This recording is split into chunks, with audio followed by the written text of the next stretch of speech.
Okay, so good morning. Ngayon ay June 14, mga quarter to 8. Advance tong relo ko eh.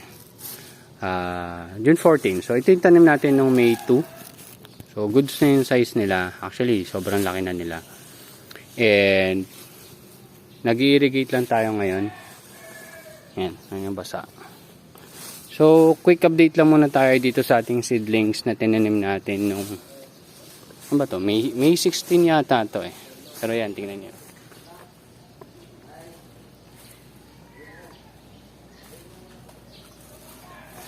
Yan. May 16. So wala pang 1 month. Pero maganda na yung tubo nila. So masaya na ako dyan. And ito, sobrang lago na rin ang tanglad natin. And ito pa, marigold. Ang malas ko lang kasi yung isa, dilaw din. Gusto ko sana orange tsaka dilaw. Pero yan nangyari. So ito yung tanim natin nung May 2. So meron dyang Olmeti, Scamander. Yung Scamander wala na kasi binigay na natin eh. Tapos meron Parkhurst and Hydraulic. So harvest ako ngayon ng 2 Hydraulic at 2 Olmeti. Tapos 4 na hiwalay na Olmeti pala. So hindi ko lang alam kung may yung mga clients ko, i-remind ko kung kukunin na nila yung order nila. So itong Parkhurst, ayan o, naging tower. Hindi siya maganda dito sa location ko. Yung Scamander nandito, hinarvest ko na. Tapos yung 2 Hydraulic, kinuha ko na. So itong 2 yung next ko. Then magbabawas tayo doon. Tapos kukunin natin yung 2 yon. Tapos yun dito. Ayun.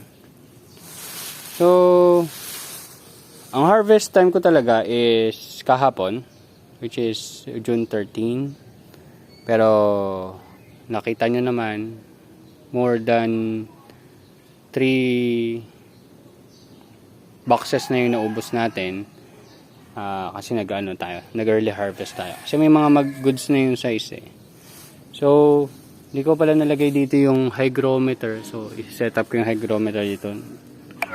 Sana maalala ko pag na-set up ko siya.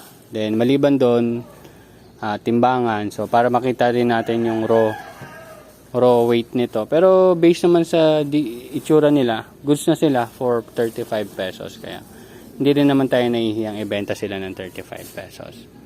And, ayun, tuloy-tuloy lang yung supply natin. So, medyo wala na masyadong ulan sa mga panahon na ito. So, baka yan, nilinis ko na yung 2 nandyan. So, baka kudkurin ko lang para matanggal yung ibang lumot dyan. Para sa paglinis natin ng lugar natin. Yan. Yan yata, parang seedling ng ano yan, spinach. Ewan ko lang. So yan yung size nila. So mapapansin nyo, yan, medyo umaangat siya dito kasi nga wala na siyang space to expand dun sa magkabilang side. Yan yung sign na medyo siksikan sila. Ayan, kaya mas maganda talaga kung 8 inch by 8 inch yung center to center ng mga tanim natin. So mag-experiment din ako dito na yung takip is styroboard instead na ganito. Kasi nga tulad na nabanggit ko nung mga videos natin, itong part na to is magpo-promote ng high humidity. Kasi nga pag lumaki na siya, ayan, makukulob yung ditong part na to, tapos high humidity. Pag high humidity, magkakaroon ka ng fungus, ayan, may fungus, ayan. So tinatanggal naman natin yan.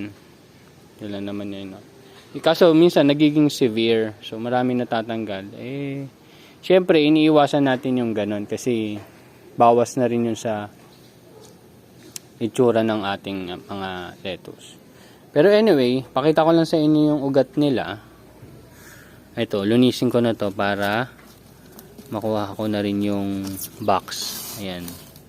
Actually, ito hindi pa masyadong puti eh. Meron bang iba mas talagang puti yung nakita ko eh. Well, anyway, tingnan natin to. Ayan, hindi na masyadong puti kasi na-expose na sila oh. Sa palagay ko pag nalalagyan sila ng hangin, hindi na sila masyado nagiging puti. Yan. So kukunin natin yan, yung iba dito, tapos babawasan natin yung iba para hindi naman agad-agad maubos yung nutrient solution nila. So ang isa pa sa ginagawa ko Yung matitirang nutrient solution nito, tinatransfer ko dun sa mga iba't ibang boxes. So, hindi ko na, ngayon kasi, ngayong malamig, ang napansin ko, kahit ganyan sila kalaki, hindi sila ganun katakaw sa tubig. Sa palagay ko tubig ang mas matakaw sila pag sobrang init. Kasi 'di ba nung nakaraan nga o yung mga una nating harvest dito, halos nauubusan sila ng tubig kasi summertime 'yun, sobrang init. Yun yung napansin ko ngayon kasi kahit maganda yung tubo nila, hindi sila basta-basta naubusan ng tubig. So yun, nakakatulong din ang temperature in terms ng consumption nila ng nutrients na kailangan nila. Depende sa environment. So ayan. Ewan ko kung may mapupulot kayo doon. Pero that's it. So ang isa pang bala ko dito, magko-convert tayo ng mga ganyan mga big pots. Yan. Papalibutan ko yan. Tatanim tayo ng iba't ibang bulaklak, tas lemongrass kasi gusto ko na rin yung i-market. So tingnan natin kung mapapakinabangan natin. Pero sa ngayon, ginagamit natin siya as defense nitong ating taniman. Kumbaga natural pesticide. So yun lang, mag-harvest na lang muna ako. Thank you very much and see you next update. Bye bye.